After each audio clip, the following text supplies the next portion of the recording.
in the spring and March. We'll have 8 events. The fighters have plenty of time to, repair and prepare. And, we've already kind of worked through all the logistics and have our entire calendar set. We haven't announced all the dates, for the 4 franchises and the respective events, but the dates are set, the cities are set, the venues are set, the teams are ready to go and support the fighters, and that's what it's all about. And you talk about this being an annual event. I know a lot of people kind of looked at this acquisition, thought, can you really run 2 simultaneous brands, long term?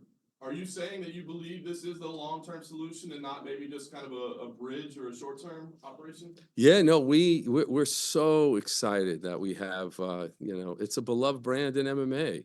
I mean, just think about all those great fighters that have come through, the champions, the moments, and we have this opportunity to, reimagine the Bellator brand, support, these great fighters. And the property, the brand, it fits within our portfolio. I mean, you think of super fights is at the top of the pyramid, the pay-per-view events. Over here, you have the PFL and the PFL season format. And then over here, Bellator Champion Series. So both sets of fighters have an opportunity to get up to pay-per-view, but these properties are differentiated. Season format, one-off events. We have the opportunity to engage and partner and sign fighters and make matchups in weight classes we don't have in the season, but we're bringing a series to it. Less will be more, 8 global events, international, US is in the mix as well. And it's on 30 events this year, 4 franchises, and we're really excited, once again about international league expansion, as I mentioned earlier.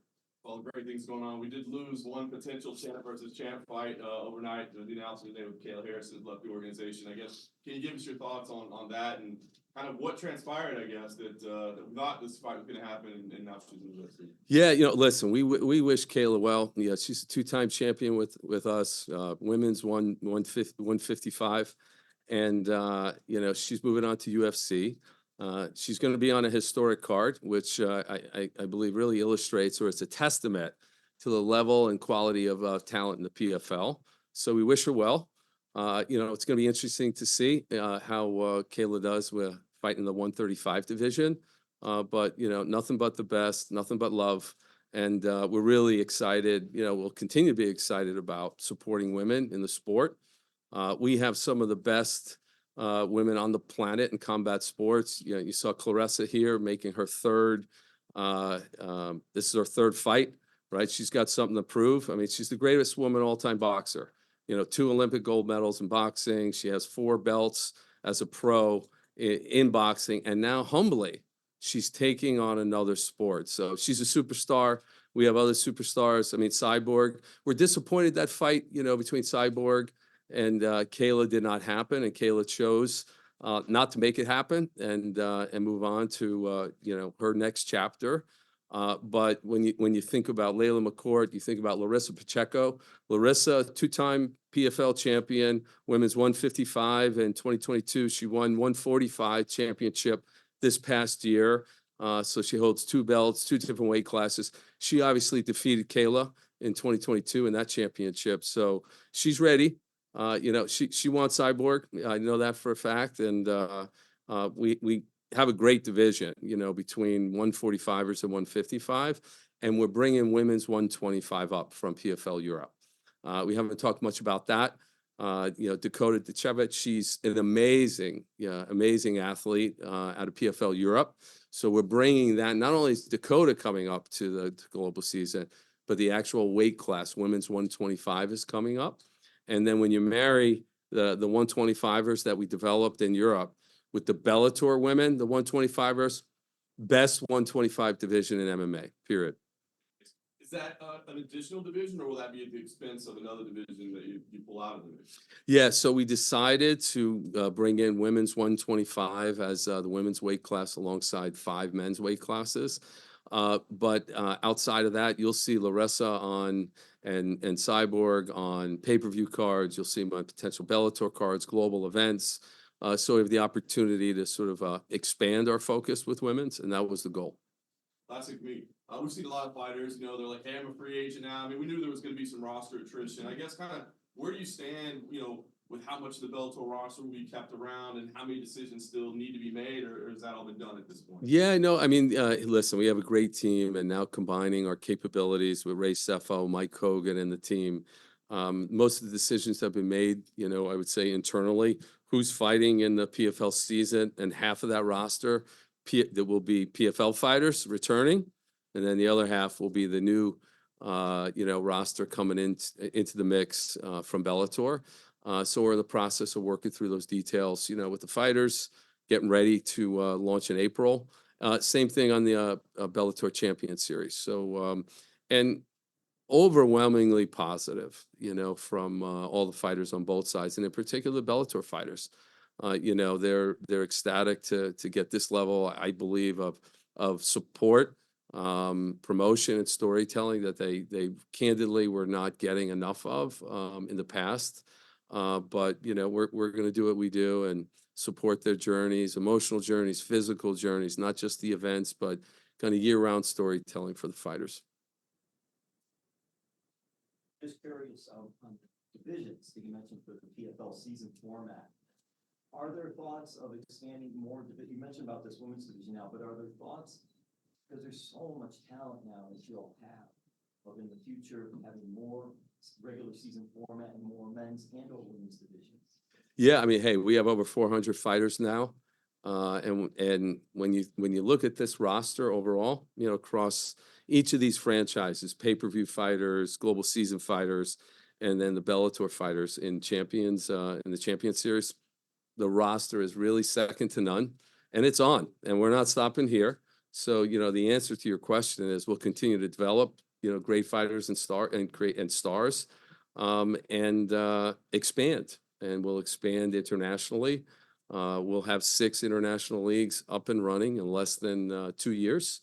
We have PFL Europe. Now we launch PFL MENA. Both men and women throughout the Middle East have an opportunity to develop, and consistent fights or top fights on major media platforms, and earning their way to a regional championship with pathways to global season or the Bellator platform, and then for some, right up to pay-per-view. So, we will continue to expand the roster as well as weight classes, but the plans are set for 2024. Expand the roster, you say that's two and all. So is it more Ray and Mike and the team and everybody just looking, hey, even though we have this big roster, we're still going to look for new talent out there? Sure. I mean, we're a sports organization. That's the goal. Year over year to, develop athletes, incentivize them, and discover new talent from around the world. When you think about what we're going to do in Africa, as an example, with Francis Ngannou. So we will launch PFL Africa in 2025, along with PFL Australia. But with respect to the continent of Africa, think about Francis's journey. We're now watching what he's doing, taking on, boxing. And Francis is very much committed to MMA. He'll return to the cage this year with us in our Super Fights division. But in 2025, and there's been a lot of work done behind the scenes, and a foundation is already built, we will launch PFL Africa. And Francis's adversity as a professional athlete, he had to leave the continent of Africa to become a professional athlete. And with, tremendous challenges, the way he had to, exit, through a desert and making it over to Europe and France, and then taking on the sport that way.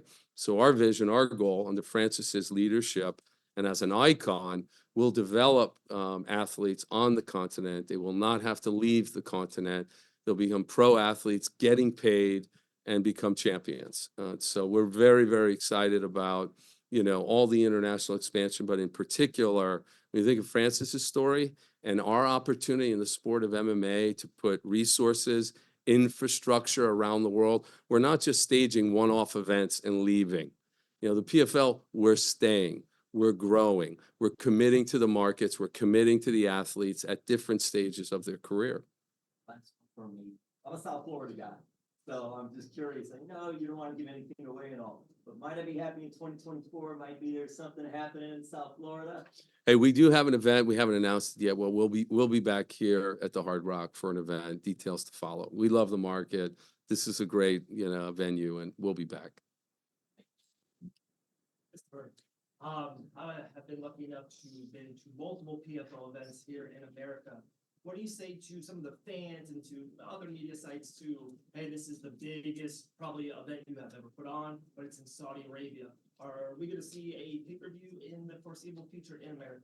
Oh, absolutely. I mean, we're really happy to be launching in Riyadh, our Super Fights division, our pay-per-view platform. You know, KSA has become the fight capital of the world, candidly, and we're in the mix. This is not just going to be a one-off event. There'll be long-term events from the Professional Fighters League, both PFL Super Fights, Bellator, the regional league.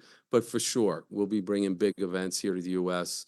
Our global season, the Bellator property, in terms of the Champion Series, we'll be on the West Coast and the East Coast this year with those events. And then, you know, big events on the pay-per-view side in the U.S. for sure.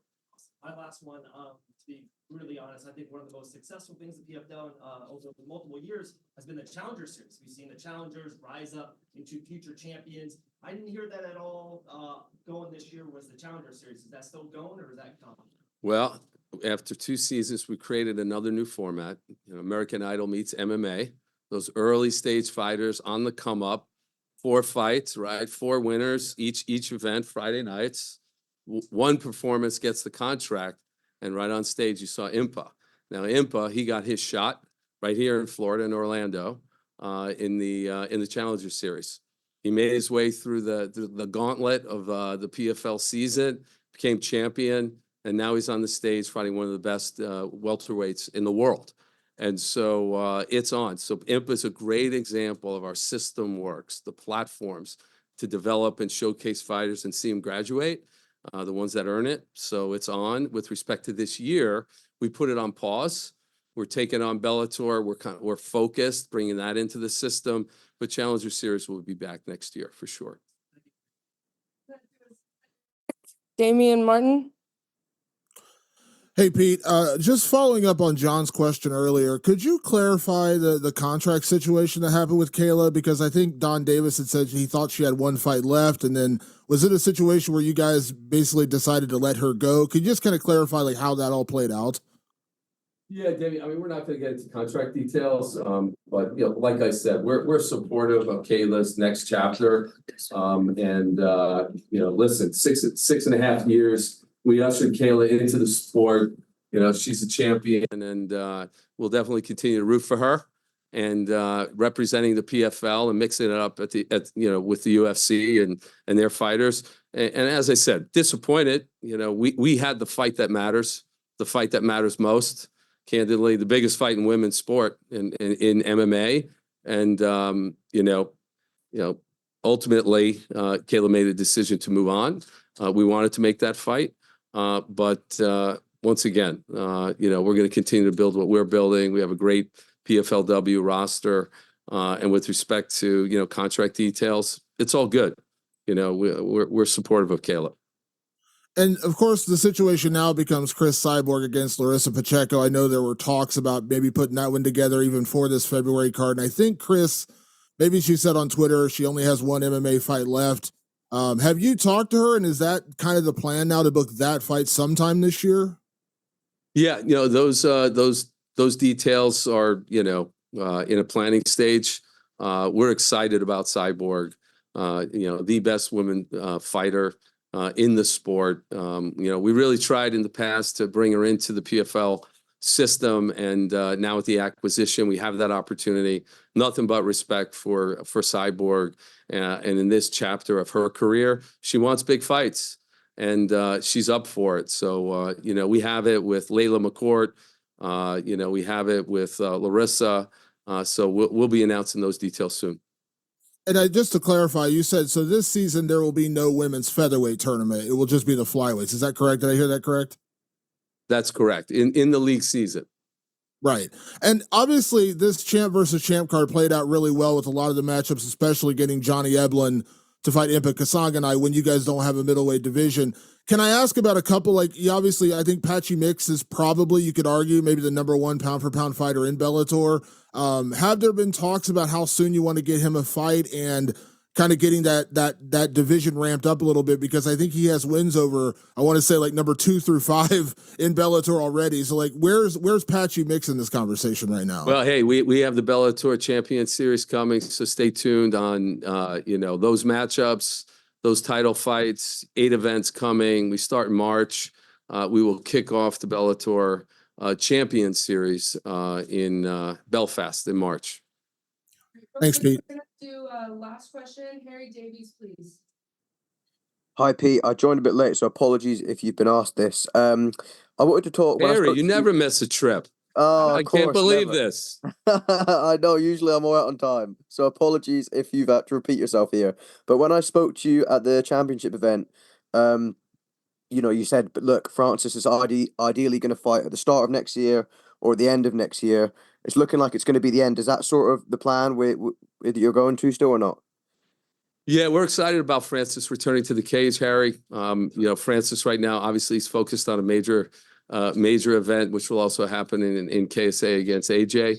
And after that, we'll put the finishing touches on Francis, his opponent, the timing. So we're excited about making that fight happen this year.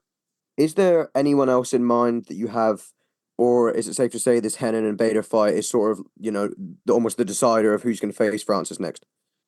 Hey, listen, it's a possibility. Whether Hayden and Bader, the winner, taking the man on the mountain, and we'll see. That's certainly an option. There are other options that we're weighing, and more to come on those details. Let's get through the fight on February 24th in KSA. Francis, we'll see how he's doing after the fight with AJ, and then we'll be sharing more of those planning details. Just the last one, I promise. Obviously, you mentioned the March 8th date, which is a couple of weeks after your guys' big event. I'm guessing you'll be around for that fight, and if you are, what's the official prediction for Francis against AJ? Listen, everybody underestimated Francis against Tyson Fury, and now that Francis had his debut, you saw what he can do in the ring. He hasn't stopped training, and he's got something to prove. So that is going to be a great fight. And once again, I would not underestimate the big guy. We're obviously in his corner. AJ's a great opponent, but it's going to be a fun fight to watch. Appreciate the time, Pete. Thank you. Thank you, guys. Thank you. Thanks, guys.